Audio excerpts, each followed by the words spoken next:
Hi everyone, welcome back to Cake and Flakes.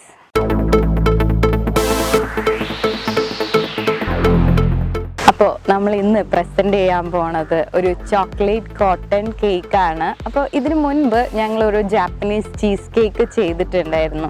അപ്പോൾ ആ cheese കേക്കിൻ്റെ വേറൊരു ചോക്ലേറ്റ് വേർഷനാണ്, ചീസ് ഒന്നും ഇല്ലാണ്ട് സിമ്പിളായിട്ട് നമുക്ക് വീട്ടിൽ തന്നെയുള്ള ഇൻഗ്രീഡിയൻസ് മാത്രം വെച്ചിട്ട് ചെയ്യണ ഒരു കോട്ടൺ കേക്കാണിത്. നമുക്ക് ഇൻഗ്രീഡിയൻസ് ഒന്ന് നോക്കാം.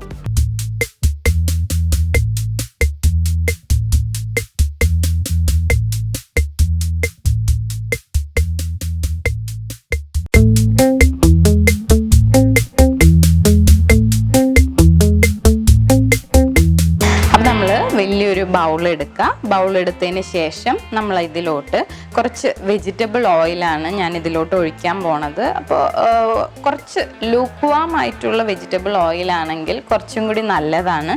ഞാനിപ്പോൾ റൂം ടെമ്പറേച്ചറിലുള്ളതാണ് എടുക്കുന്നത്. അപ്പോൾ ഈ ബൗളിലോട്ട് നമ്മൾ വെജിറ്റബിൾ ഓയിൽ ഒഴിച്ചു കൊടുക്കുക.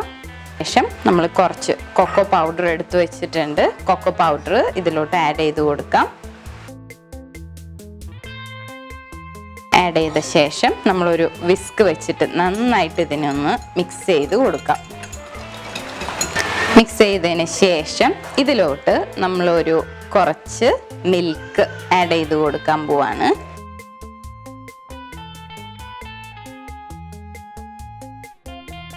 നന്നായിട്ട് മിക്സ് ചെയ്യാം. അതും നന്നായി മിക്സ് ആയ ശേഷം നമ്മൾ ഇതിലോട്ട് കുറച്ച് ഗ്രാനുലേറ്റഡ് ഷുഗർ ആഡ് ചെയ്ത് കൊടുക്കുകയാണ്. നന്നായിട്ട് മിക്സ് ചെയ്യാം.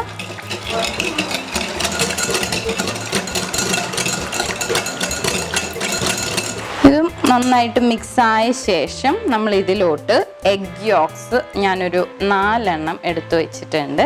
അപ്പോൾ ഈ 4 എഗ് യോക്ക് ഞാൻ കുറച്ചായിട്ട് ആഡ് ചെയ്ത് കൊടുക്കുകയാണ്. നന്നായിട്ട് മിക്സ് ചെയ്യാം.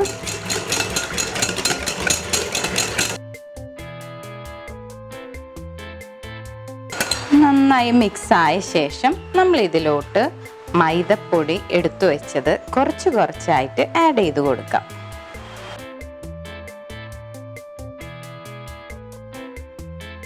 അപ്പോൾ നമ്മൾ ഇതെല്ലാം മിക്സ് ആയതിന് ശേഷം നമുക്ക് നോക്കിയാൽ കാണാൻ പറ്റും കുറച്ച് തിക്കായിട്ടുള്ള ബാറ്ററാണ് നമുക്കിവിടെ കിട്ടിയിട്ടുണ്ടാവുക. അപ്പോൾ നമ്മൾ ഈ ഉണ്ടാക്കിയ ബാറ്ററിനെ കുറച്ചൊന്ന് നമുക്കൊന്ന് മാറ്റി വയ്ക്കാം. അപ്പോൾ ഈ മാറ്റി വെക്കുന്ന ടൈമിൽ നമ്മൾ എഗ് വൈറ്റ്സ് ഒരു 4 എണ്ണം എടുത്തു വയ്ക്കാം. അതിൻ്റെ ഒപ്പം തന്നെ നമുക്ക് കുറച്ച് ഗ്രാനുലേറ്റഡ് ഷുഗർ വേണം. ഇത് രണ്ടും കൂടിയിട്ട് നമ്മളൊന്ന് ബീറ്റ് ചെയ്തിട്ട് നന്നായിട്ടൊന്ന് പതപ്പിച്ചെടുക്കാൻ പോവാണ്.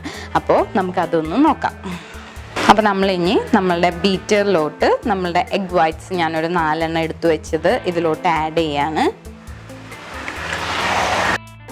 നന്നായിട്ടൊന്ന് ബീറ്റ് ചെയ്തെടുക്കാം.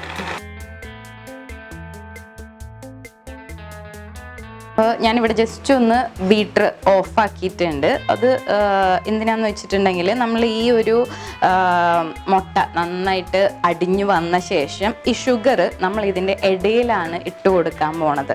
അപ്പോൾ ഞാനൊന്ന് കാണിച്ചു തരാം. കുറച്ചായിട്ടാണ് ഇട്ട് കൊടുക്കേണ്ടത്. അപ്പോൾ ജസ്റ്റ് ഒന്ന് സ്റ്റാർട്ട് ചെയ്യാം. എന്നിട്ട് ഷുഗർ കുറച്ചായിട്ട് ആഡ് ചെയ്ത് കൊടുക്കും.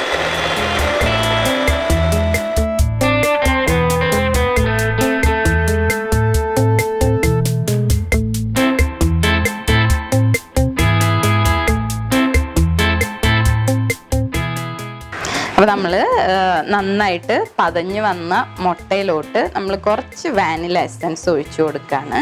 ഒരു പ്രാവശ്യം കൂടി നന്നായിട്ടൊന്ന് ബീറ്റ് ചെയ്യാം.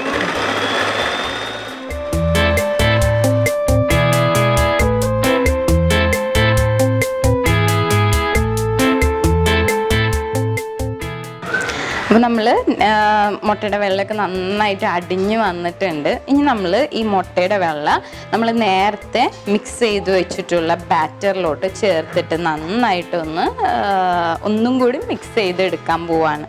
അപ്പോൾ അതിന് വേണ്ടിയിട്ട് ഞാനൊരു സ്പാച്ചുല വെച്ചിട്ട് ആദ്യം കുറച്ച് മുട്ടയുടെ വെള്ളം എടുക്കുക, ഇതിലോട്ട് ഇട്ട് കൊടുക്കുക. ഒരു 3 ഇൻ്റർവെലായിട്ട് നന്നായിട്ട് മിക്സ് ചെയ്ത് കൊടുക്കാം. ഓവറായിട്ട് മിക്സ് ചെയ്യേണ്ട ആവശ്യമൊന്നുമില്ല. ജസ്റ്റ് ഒന്ന് മിക്സ് ആയെന്ന് തോന്നിയാൽ നമുക്ക് നിർത്താം.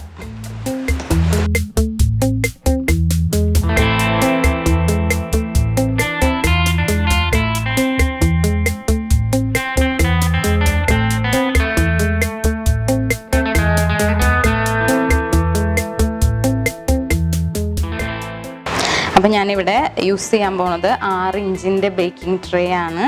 അപ്പോൾ ഞാനിതിൽ കുറച്ച് ഓയിൽ ഒന്ന് ബ്രഷ് ചെയ്ത് കൊടുത്തിട്ടുണ്ട് ആദ്യം തന്നെ.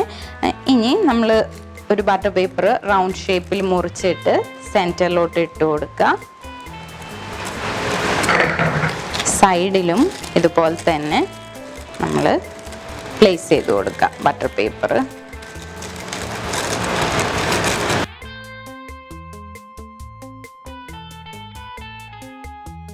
ബട്ടർ പേപ്പറൊക്കെ ഇട്ട് റെഡിയാക്കിയതിന് ശേഷം നമ്മളുടെ ബാറ്റർ ഇതിൻ്റെ ഉള്ളിലോട്ട് ഒഴിച്ചു കൊടുക്കുകയാണ്.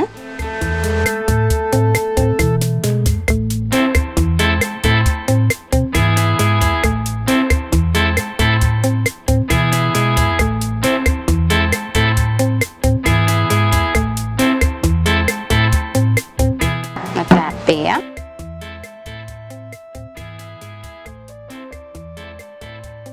ഞാൻ ഇനി ഇവിടെ ചെയ്യാൻ പോണത് വാട്ടർ ബാത്ത് ബേക്കിംഗ് ആണ്. അപ്പോൾ വാട്ടർ ബാത്ത് ബേക്കിങ്ങിൻ്റെ ഡീറ്റെയിൽഡ് ഡിസ്ക്രിപ്ഷൻ ഞാൻ ജാപ്പനീസ് ചീസ് കേക്കിൽ പറഞ്ഞിട്ടുണ്ടായിരുന്നു. അപ്പോൾ കാണാത്തവരാണെന്നുണ്ടെങ്കിൽ അതൊന്ന് ഫോളോ ചെയ്ത് കാണാം. ഓക്കെ.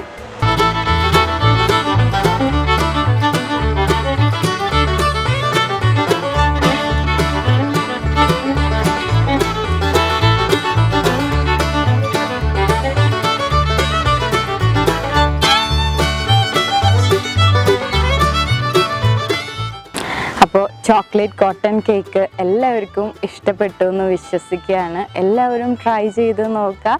നിങ്ങളുടെ വിലയേറിയ കമൻസ് ഞങ്ങളെ അറിയിക്കാൻ മറക്കാണ്ടിരിക്കുക. Thank you all for watching our videos. Take care. Bye by.